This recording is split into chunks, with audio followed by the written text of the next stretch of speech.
People think curiosity is harmless.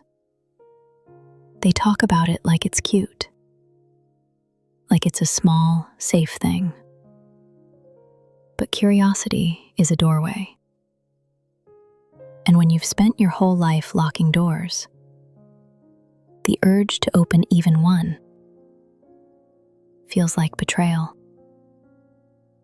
That year, I didn't fall in love quickly. I didn't even like anyone quickly. What happened to me was slower than liking.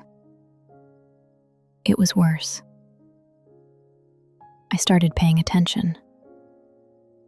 Curiosity isn't romance. It's the first crack in control. After that second library conversation, I told myself nothing had changed. I said the words in my head like a rule. Nothing has changed. Nothing has changed. And externally, maybe it hadn't. I still arrived early to lectures. Still chose the corner seat. Still avoided crowded conversations. Still declined invitations with polite precision. But internally, my brain had done something it hadn't done in a long time. It created a new category. Not danger, not noise, not ignore. Just Rowan. And the worst part? He wasn't trying to be seen. That's why I saw him. It was small, almost embarrassing. My pen rolled under the seat in front of me. I leaned down to reach it. Someone else reached at the same time. Their fingers didn't touch mine. They stopped before they did. That detail mattered. Rowan retrieved the pen and placed it gently on my desk. No smile. No joke. No, you dropped this, with flirtation. Just a quiet return. I looked at him. He didn't hold eye contact for too long. But he didn't avoid it either. Thanks, I said. He nodded once. That pen's heavy, he said, almost like a thought. I blinked. It is. He gave a faint half smile. Good. Harder to lose. Then he turned back toward his seat like the moment had no weight. But it did. Because most boys on campus tried to turn small moments into openings. Rowan treated them like normal human exchanges. And normal is dangerous. Normal makes you relax. I told myself I liked him because he was quiet. That was the easy explanation. But it wasn't the full truth. I liked him because he didn't rush me. He didn't grab at my attention like it was something he deserved.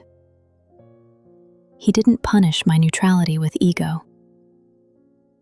And when someone treats your boundaries like something real, it creates a strange confusion. Because it makes you wonder, what if I didn't always have to defend myself? That thought is sweet and terrifying. 2 days later, I was back in the library. Same table, same seat. I didn't expect him, but I noticed him anyway, before he reached me. Not because he was loud, because my awareness had begun to track him. Rowan approached, slower than most people. He stopped near the table, not sitting yet, as if waiting for permission that wasn't spoken. "Is it all right if I sit here again?" he asked. Again. Not "I'm sitting." Not "move your stuff." Just permission. I nodded once. Yes. He sat across from me, placed his notebook down quietly. Then he did something that surprised me more than any romantic gesture. He didn't talk right away. He opened his book and started reading, like he hadn't come to win a conversation, like he had simply come to share space. That kind of presence is rare. Most people only sit with you if they want something from you. Rowan sat like he expected nothing. And expectation is a kind of pressure. His lack of it was a kind of relief. After several minutes, he spoke softly. "You always choose seats with your back to the wall." I froze slightly. Not visibly. Internally. "That's an observation," I said. He nodded. "Yes." "Why do you notice it?" Rowan didn't answer quickly. He looked at his page, then at me. "Because I do the same thing," he said. That line landed differently. Not flirtation, similarity. And similarity builds quiet bridges. I kept my voice controlled. "Why do you do it?" Rowan paused. A real pause. Not awkward. Careful. "Because it's easier to see what's coming," he said. I looked at him for a second longer. He didn't smile. He didn't soften the sentence. He didn't try to make it charming. He just let it be true. Sometimes you recognize someone because they organize fear the same way you do. At the same time, somewhere else on campus, Zane Carter was still being Zane Carter. I didn't hear his conversations, but I felt the atmosphere around him. The way people performed when he was near. The way laughter changed pitch.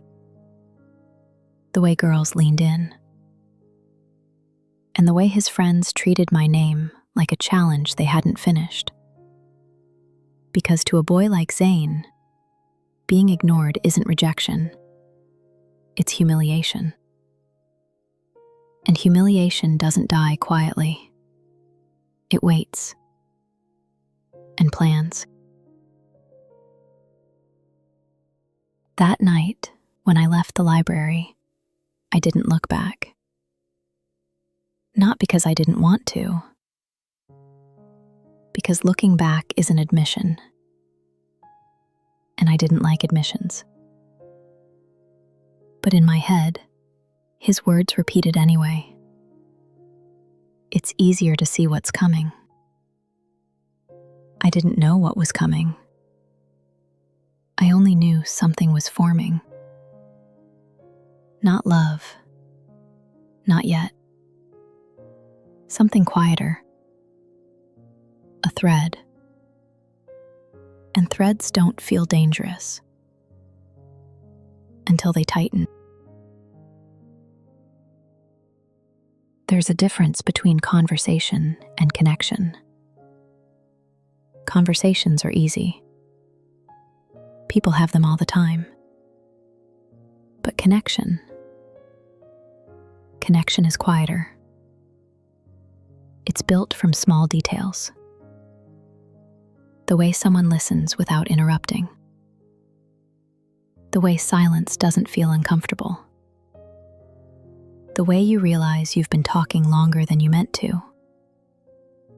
That week, Rowan and I weren't friends. Not really. We were something less defined. Two people who kept ending up in the same places at the same time. And neither of us seemed eager to break the pattern. The first time we spoke outside the library was accidental. At least, it looked accidental. I had just finished a lecture and stopped near the cafeteria window to check a message. Rowan was sitting alone at one of the corner tables. No group, no loud conversation. Just a tray of food he was barely touching, and a book open beside him. I noticed him before he noticed me. Not because he stood out, because he didn't. Most people try to occupy space in rooms like that. Rowan simply existed in it. When he finally looked up, our eyes met for a second. He didn't wave. He didn't call out. He just lifted his hand slightly in acknowledgement. The smallest greeting possible. And strangely, that felt more genuine than most enthusiastic hellos. I walked over to the table. Not impulsively. Carefully. "Studying during lunch?" I asked. Rowan closed the book halfway. Attempting to. I glanced at the untouched food. "You're not doing a great job at the eating part." He smiled faintly. "Observation is your specialty." "That's psychology," I replied. He nodded. "Dangerous skill." "Why dangerous?" "Because people rarely enjoy being understood." I considered that for a moment. "And you?" "I prefer honesty," he said. "Even when it's uncomfortable." The answer was simple, but something about the way he said it felt sincere.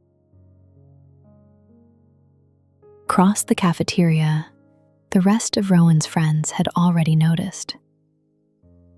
Aiden leaned toward Ethan. "Well, look at that." Ethan smirked. "The quiet strategy."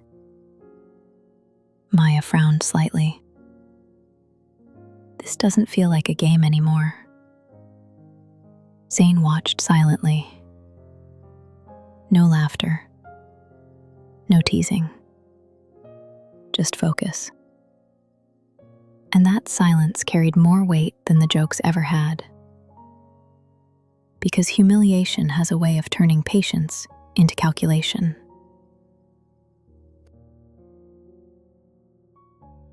Back at the table, the conversation had shifted. "What made you choose psychology?" Rowan asked. "Curiosity," I said. "About people?" "About behavior." He tilted his head slightly. "That sounds careful." "It is." "Why?" I paused. Because answering honestly would open a door I wasn't ready to open. "Understanding behavior helps you predict it," I said finally. Rowan nodded slowly. "Control." "Protection," I corrected. Another quiet moment passed. He didn't press the subject further, and that restraint made me more comfortable than any reassurance could have. There was something interesting about the way Rowan spoke. He asked questions, but he never pushed them. Most people ask questions expecting answers. Rowan asked them, and then waited to see if you wanted to answer at all. That small difference created space. Space to breathe. Space to choose. Space to trust. Respect doesn't demand closeness. It allows it. From Rowan's perspective, the situation had become complicated. The original reason for approaching me had been simple. A challenge, a bet, a way to prove loyalty to his friends. But that motivation had begun to dissolve. Because the more time he spent talking to me, the less the situation felt like a strategy. It felt like a person. And people are harder to manipulate than ideas. Eventually, I stood up to leave. My next lecture starts in 10 minutes, I said. Rowan nodded. Good luck. I started walking toward the exit, then paused. You should finish your lunch, I added. He glanced at the tray again. I will. Outside the cafeteria, the air felt cooler. And as I crossed the courtyard, I noticed someone standing near the railing again. Zane Carter. Watching. Not approaching. Just observing.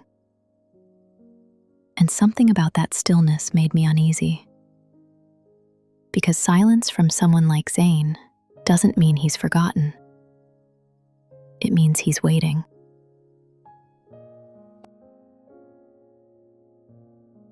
Some moments feel peaceful while they're happening. You sit with someone. You talk about ordinary things.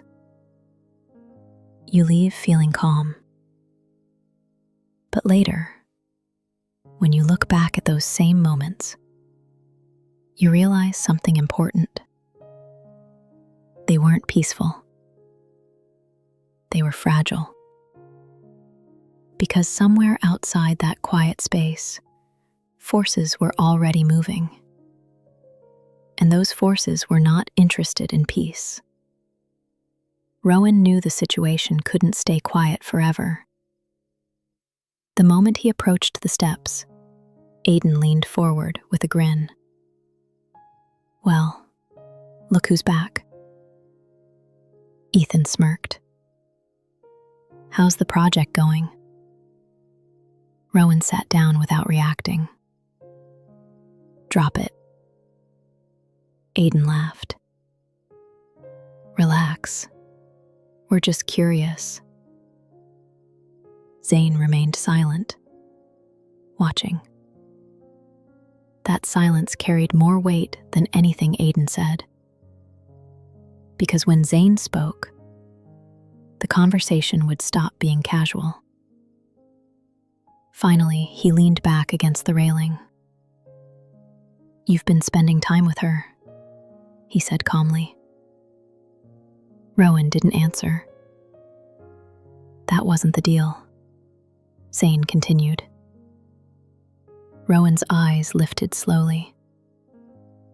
There was never a deal. Aiden scoffed. Mate, we all know why you started talking to her. Rowan's voice stayed steady. People change their minds. Zane smiled slightly. But pride doesn't. I don't care about the bet anymore, Zane said. Everyone looked at him. I care about the message. Aiden frowned. What message? That nobody humiliates me and walks away like it meant nothing. Rowan's jaw tightened. You're still blaming her? Zane's smile widened. She made it public. You made it happen, Rowan replied. Silence fell across the group again. For a second, it looked like Zane might explode. Instead, he laughed quietly. You're getting emotional. I'm being rational.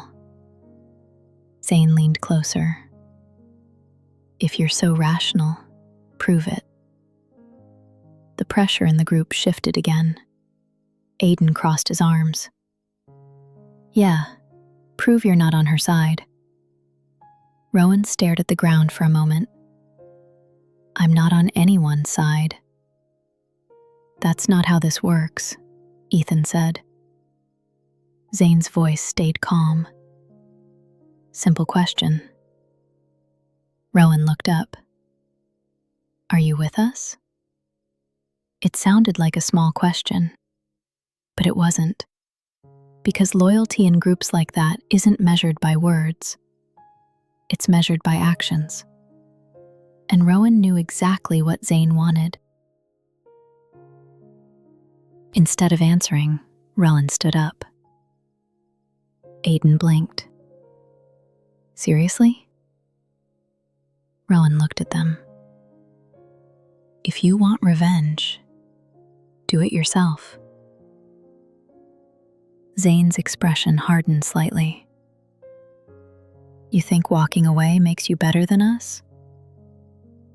No, Rowan replied. It just keeps me from becoming worse. And with that, he left. The group watched him go. Aiden shook his head. Mate, he's gone soft. But Zane didn't laugh. Because he knew something important. Rowan might resist pressure. But pressure has patience. Rowan found me in the library again that evening. Same table. Same quiet corner. He sat down slowly. You look tired, I said. Long day. Arguments? He smiled faintly. Something like that. I studied him carefully. Your friends? Yes. What about? Rowan hesitated, then shrugged slightly. Different opinions. I didn't press. Because sometimes you can see someone carrying something heavy, even if they don't say it out loud. And forcing the explanation rarely helps. Instead, I asked something simpler. Why do you spend time with them if it's exhausting? Rowan looked at the table. History, he said. That answer was honest. And honesty can be strangely comforting. After a moment, Rowan spoke again. You don't seem surprised by conflict. I looked down at my notebook. I grew up around enough of it. He didn't ask for details. Another small act of respect. But the question lingered. You? I asked. Rowan thought for a second. I learned early that people don't always mean what they say. That sounds like experience. It is. The conversation paused there.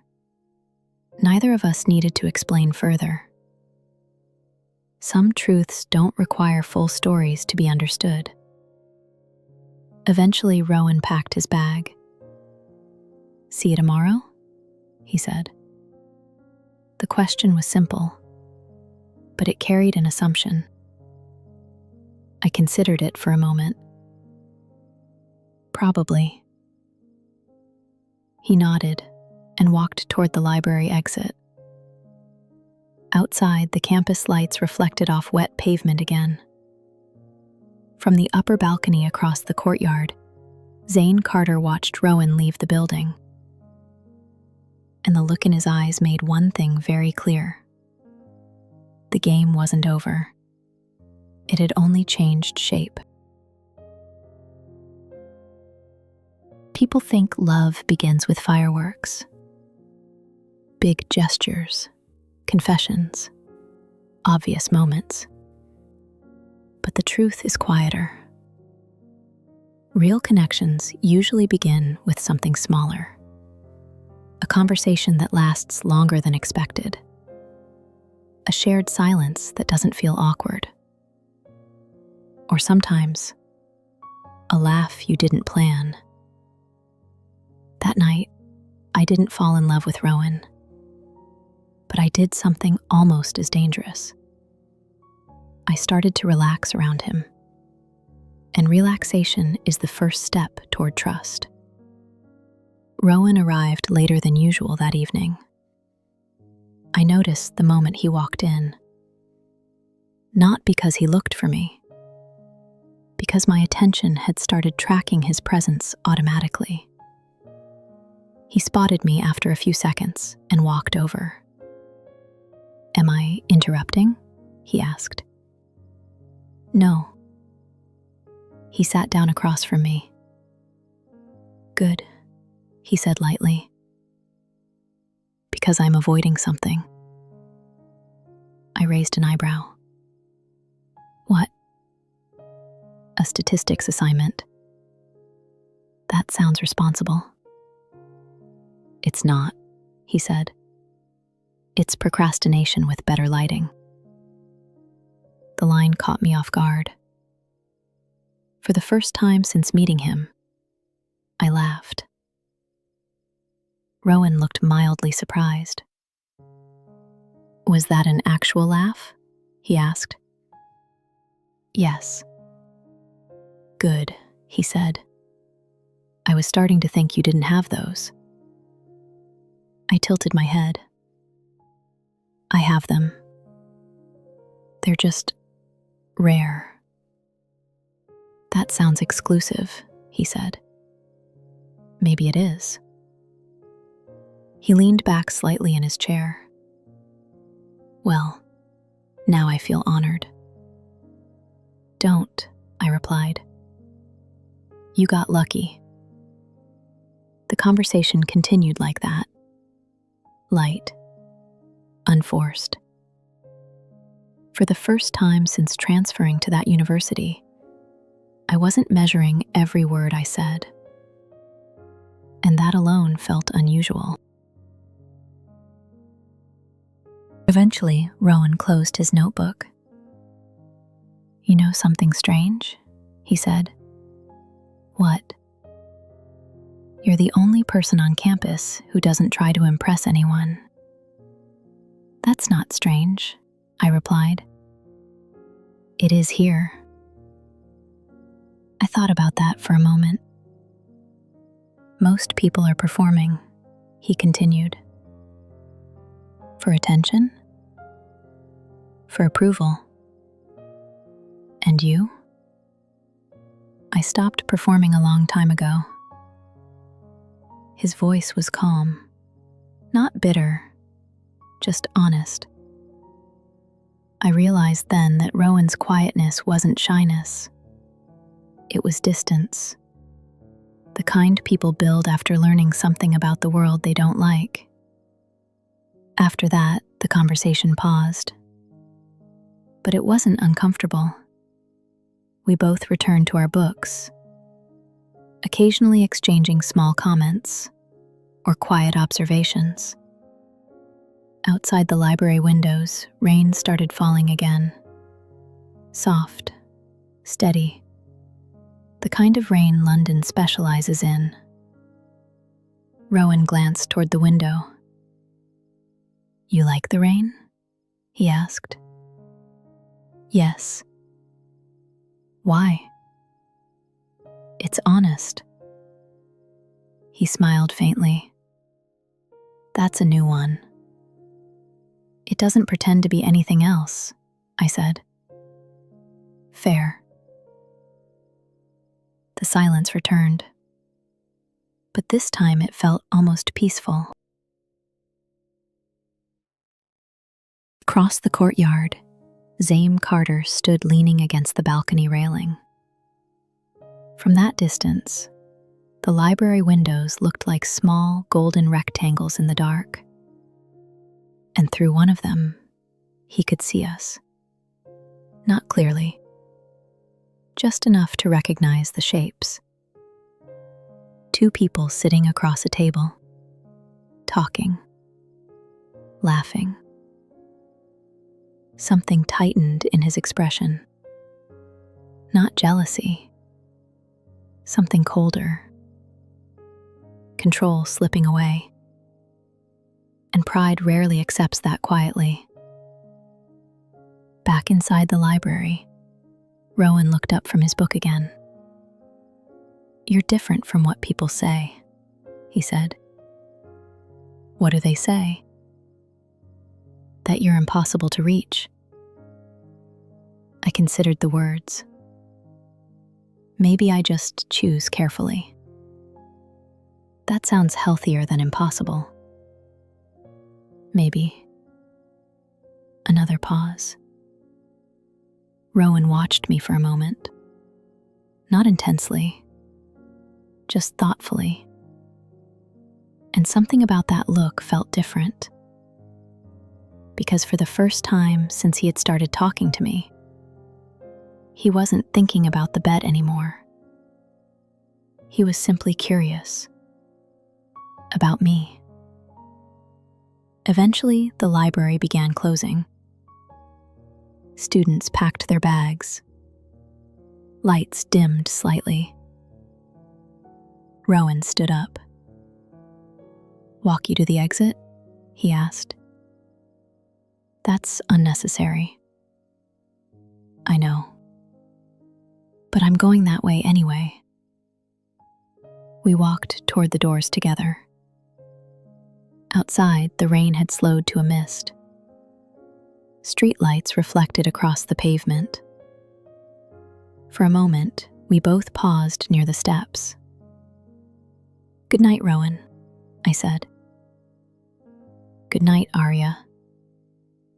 He walked toward the dorm buildings. I headed toward the bus stop. And from the shadowed balcony above the courtyard, Zane Carter watched both of us disappear into the night. Because while Rowan and I were slowly building something quiet, Zane was already planning something louder.